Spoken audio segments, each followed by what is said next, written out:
Hey, welcome to POL 355, Section 1, Political Geography, or World Political Geography, rather. My name is Troy Hendricks, and I'm your professor for this semester. This video is going to just provide a brief introduction of me, a brief introduction of the class, and an overview of what you can expect this semester. I'm going to try to keep videos short-ish to say 15 to 20 minutes, if even that. In my experience, most people, I won't even say in your generation, but most people in general don't seem to watch videos for super long periods of time. I don't want to wear out your patience, but I will post videos every week explaining assignments and, of course, highlighting the material. So if you've not had an online class, this is an online asynchronous, which means it's going to not be live. So hence the videos posting every week that will overgo the material. So it's really set up for sort of self-starter, self-motivated types. Just as a upfront, if you find yourself getting behind, it's really easy to sort of feel isolated, I think, especially if you're not taking trad classes. If you get behind, I'll just keep, So my general rule is some points are better than no points. So if you whiff on an assignment and you turn it in 2 weeks late, I'll give it something, and something is better than nothing, literally, but also in the grading world. It's hard to pass people with a bunch of zeros in the grade book. So if you do get behind, then, turn something in. If something happens in your life that explains why you're behind, something serious, not just, oh, I forgot or whatever, but a world life-changing event, death in family, illness, etc., serious illness, then also please let me know. Don't just, drop off the face of the earth and not let me know what's going on. You don't have to give me all the details, but I can work with people who are having serious issues keeping up with class. So, and like I said, an online environment, especially asynchronous, where we're not meeting together and seeing each other face to face, it's hard to sometimes keep contact. So, my phone number there. So I'm in California. So 951 is Riverside, California.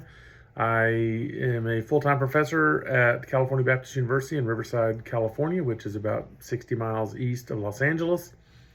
It is a frigid 55 degrees here. Sorry. And that's low for us. And my email there is my SMSU email. I will check that every day. Office hours are by Zoom, by appointment for obvious reasons. And my phone number there, you can call me and leave a voicemail if you desire, and I can call you back at the earliest opportunity. I'm on the Pacific time zone. You're in the Central, of course.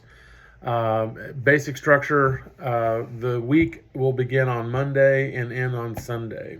So January 12th, of course, will be, or whatever the first Monday of the semester will be. And then the Sunday night will be the end of that week. So when you see week of January whatever, all work will be due Sunday night by midnight Central Time.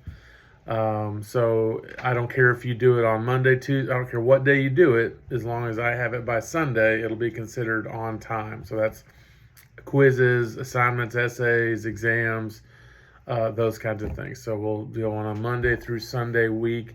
If you turn it in the following Monday, it'll be late. There'll be some deductions, but like I said, better late than never. Some points better than no points, all those kinds of things. The little assignments aren't fatal if you miss one or two. They do, of course, stack up if you start missing them. Given that this is an online class and there's a lot of writing, to me that seems easier to get a good grade if you put in the work. So in terms of, everything is out there before you in terms of in the textbook and the PowerPoints and the videos online and the resources. So if you just put in the work on answering the essay questions on the exams and all of that, it's not hard to make a good grade in this class in terms of all of that. I think you'll learn a lot. You'll do a lot of reading and you'll do a lot of learning, I hope, obviously. But anyway, that's sort of the method to the madness. Online asynchronous, especially in a geography setting, is very hard to do the in-class things I would do that in some ways make the class harder. Things like map identification tests and those kinds of things. Those are impossible to do without being super easy online, and I do want to maintain some integrity in this environment. So in terms of the syllabus, so if you see me glance off from over there, so a little bit about me. Like I said, so if you hear a little bit of a twang, I'm from Texas. I'm living in California. I've lived here for over 20 years, and I'm teaching online at a university in Minnesota. 21st century man. I have a wife and 3 kids. All my kids are, one of my sons is just going to get his master's degree in August. He's going to finish. My daughter just graduated with a degree in history, and I have a son who's still in college. So I understand the travails of a college student, both from a student perspective, professor perspective, and my own experience, and of course, as watching my sons and daughter do their thing in college. And I've taught a few online classes, some synchronous, some asynchronous. So this is my second time to teach this class, so I'm still going to be hammering out some bugs, if you will. So you give grace, I give grace, we give grace, and we'll I'm continuing to hammer this out to see what works, what doesn't work, and all of that. So when you see the first part of the syllabus, the learning outcomes and all of that, those are kind of what's called boilerplate in law. If you see the letter JD after my name, JD means Juris Doctorate. I am a lawyer. I don't practice anymore, which then raises the question, why is a lawyer teaching my political geography class? And the short answer to that is 2 or 3-fold, I guess. The first one is I was that kid sitting in the backseat of my parents' car as we're driving across the country on vacations with a book called the Rand McNally Atlas. And as you know, an atlas is a book of maps. I love maps. Always have loved maps. I love them aesthetically. I love them informationally. I like maps. Big maps, small maps, round maps, square maps, flat maps. So I've always had a love of geography from that sense. The other thing I sort of bring to this is I have studied and I have taught at graduate and undergraduate level international law. And then of course I have an amateur interest in international politics and international relations, but in international law, and we'll talk a little more about this as well, law maps are basically legal documents. Official maps are. So there are beautiful maps. Like if you ever go to the Vatican, you can go to the Vatican library, and there's what's called the map room, and you have these beautiful tapestries, and they're maps, and you see the shape of Sicily, the shape of Italy. Obviously, Italy is shaped like a boot, but the actual legal boundaries of Italy are drawn up by politicians, diplomats, lawyers, in treaties and all of that. There are, of course, geographical boundaries that are natural, like the Pacific Ocean coast in California here, the Rio Grande River between Texas and Mexico, or what the Mexicans call the Rio Bravo, and all that kind of stuff are legal maps. So they're drawn up by treaties, they're drawn up by circumstances. Some of the borders, of course, are imposed by more powerful countries. Some are sort of natural, of course, because why else? But so legal documents and maps, in a sense, go hand in hand. Also, we'll talk a little bit as we go through about things like environmental treaties, wars, and how those have affected geography, the laws of the sea, and all of that kind of stuff. So we'll get into some historical issues. We'll also get into some current events. Things like maybe what are shadow fleets, ships without flags on the open seas. What are the open seas? What are territorial waters? So that'll get us into issues, of course, like Russia, Ukraine, Israel, Gaza, Venezuela, the South China Sea, the Strait of Malacca, the Horn of Africa, the Suez Canal, and the Red Sea, and all those kinds of things going around the world. And then we'll talk about things like politics and religion and culture and music and food and art and war and language and all sorts of things into which political geography lends itself, economics, of course, and all of that. I ran off and left my book at home, but the textbook called Realms is the source. Most of the stuff will come from the book. So in an online course especially, I take advantage of the quizzes from the book, some of the essay questions from the book. I add my own material stuff, but I'll give you those things that are not in the book. But in an online asynchronous environment, getting the book is important. And there's an online version, of course, of the book. So it's called Realms, Regions, and Concepts. So the last edition is from 2020, which means it was published in about 2021. But I like the breadth of the book and the way that they deal with these issues. So basically, this class is going to be a jet set tour or a jet tour around the world, continent by continent, or realms, as they call it, but basically continents. And we'll see this when we get to the course schedule in a second. Sorry if I'm looking over there, that's where the syllabus is on the screen. So the course description, again, a regional approach. We'll look a little bit at geographic subfields. I know political geography is kind of itself a subfield. There's cultural geography, there's military geography, economic geography, medical geography, urban geography, topographical geography, etc., etc. Politics deals with every human endeavor, and political geography, no different. Student learning outcomes, again, those are pretty basic. We're going to look at how people are similar, and we're going to look at how people are different. And the difference is mostly culturally, not genetically. So if you look at, there's some laboratories, I guess you could say.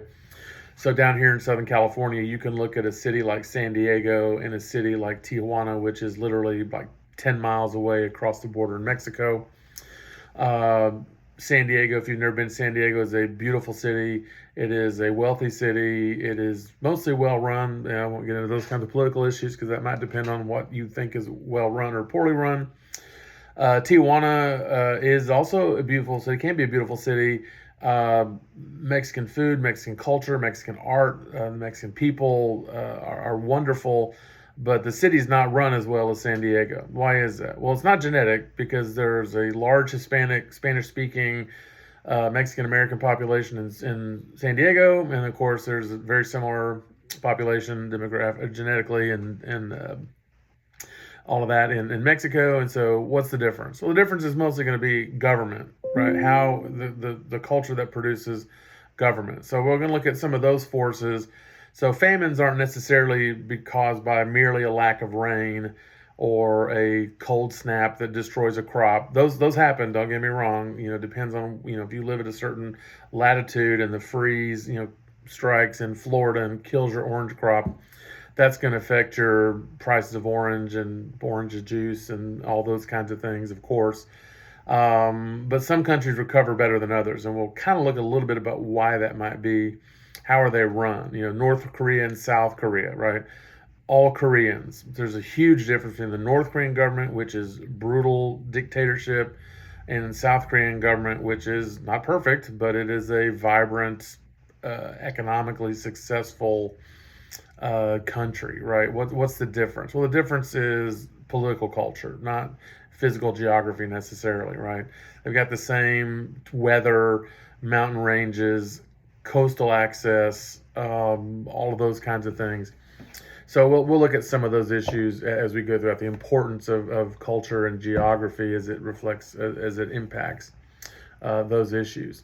Course requirements, basically going to be exams, 4 major exams, and some essays and some online quizzes. So grades are weighted. So the exams are 80% of the grade, and the response essays and quizzes and engagement, which is basically, are you signing on to the class? Are you watching the videos?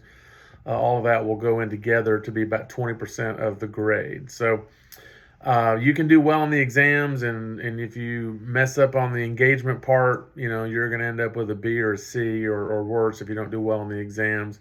You can do very well on the exams and not do the engagement stuff, and so if you just take care of both, you should be fine grade wise.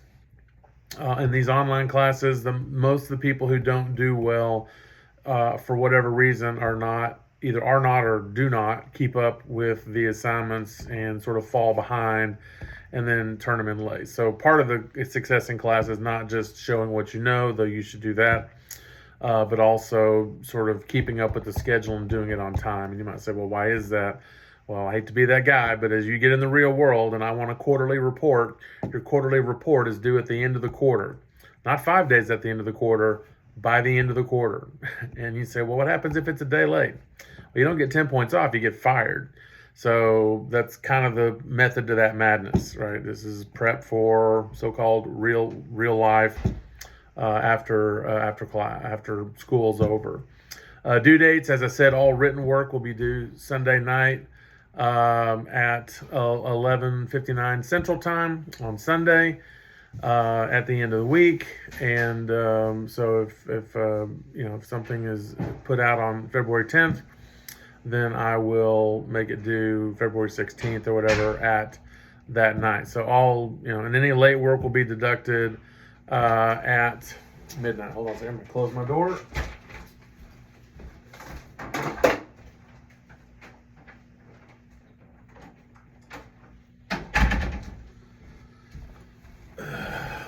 I was alone. All right, sorry about that. Quizzes, again, there'll kind of be a mixture of quizzes and assignments. So each week, except for as indicated in the syllabus calendar, there will be some assignment. Quizzes are pretty short, maybe 15, 20 questions. They're online, they're self-graded, and then there'll be a few assignments that are sort of essays, probably more on deeper topics, excuse me, and things like that. So there's the grading scale. 93 to 100 is an A, 90 to 92 is an A minus, etc. I don't always round up necessarily because online classes, everything's out there.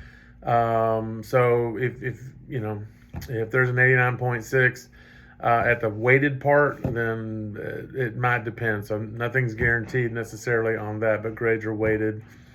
In terms of academic dishonesty, I don't know really what else to say. I don't know how to tell adults not to cheat, except just don't cheat. And you might say, and if you don't think it's a big deal, well, that really says more about your character than mine, because I'm not a cheater, and I expect you not to cheat. If you cheat on some piddly any class in college, you are likely to cheat on more serious things down the road. So as a matter of character, I would say don't cheat. I'm not going to preach on this other than this little blurb. But you're in your 20s. If you're a cheater now, then your parents have failed, and I can't I can't correct that. So if I suspect it, I'll pursue it. I'm not stupid. I know ChatGPT and Perplexity Pro and all the AI things. It's hard to catch it. I'll police what I can, but so that's on you, not on me. If you cheat, and if you don't care, that's also on you, not on me. I can't help that. So if I see it, I'll punish it to the fullest extent that SMSU allows me to do so, because I do not like cheaters. I don't respect them, and there's just no point in it. You're not learning anything if you cheat. So anyway, please don't cheat. Don't cheat, and we'll get along great. You're not expected to be experts. I don't know that any of you are experts in geography. That's okay. If you're writing a paper, cite your source. It's in the textbook. Cite it. Give me a page number. Nothing wrong with that. That doesn't make you lesser, those kinds of things. So I might check sources on papers, I'll run them through SafeAssign or turn it in, all that kind of stuff. Anyway, probably the biggest one too is if you use words that you probably wouldn't use normally. So I don't know if you talk about something perspicacity or brobdingnagian or some 50-cent word that no one ever uses. That's probably a red flag. Not that you're not smart enough to know that, but even professors don't use those kinds of words all the time on a regular basis. So anyway, that's just kind of a hint. In terms of the class calendar, there's right there. So I've kind of given you the due dates. So the first week there will be. I'll give an overview, not just of this and that, but I'll give another video about the introduction of geography in general.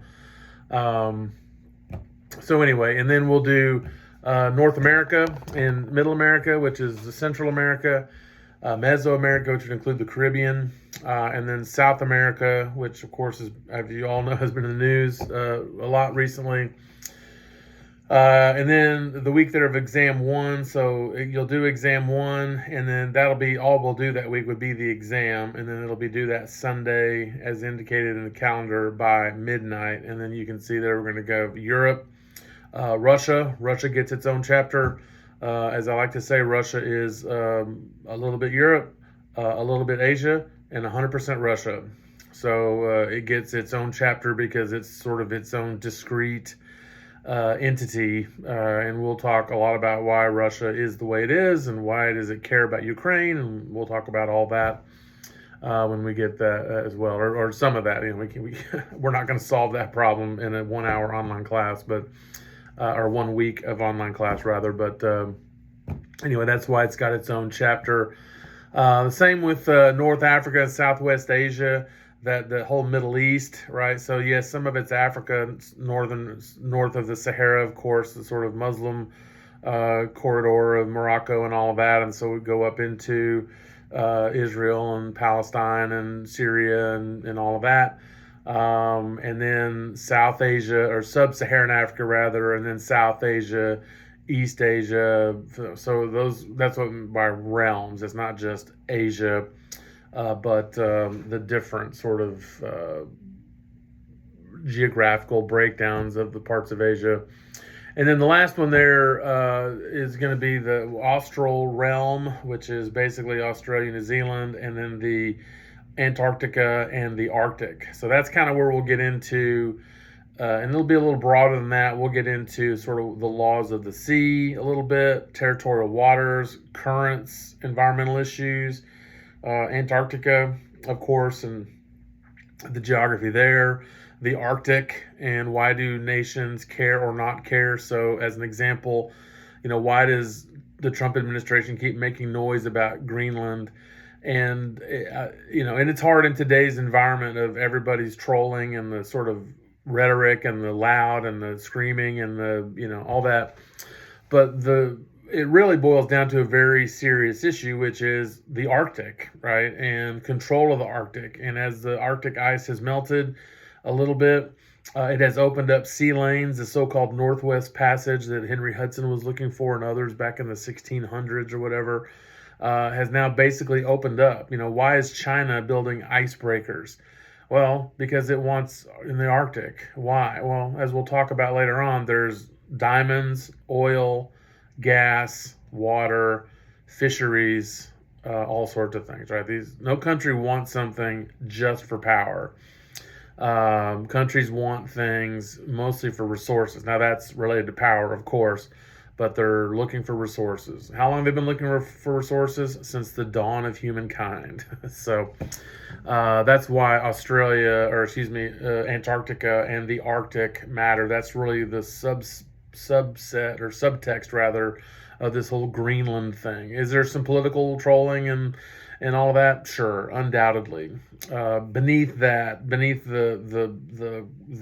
BS and the loudness, and from both sides, all sides, there is this, you know, competing with Russia and China and the Nordic countries for access to all sorts of things that might be up there. Anyway, so that's a preview of coming attractions. So this is just for the overview. Next week, or the beginning of next week, I'll post a sort of introduction to a more broader introduction to geography, and hopefully what I try to do in this class.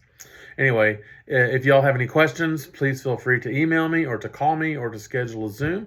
I hope you have a good semester in this class and in all your other classes.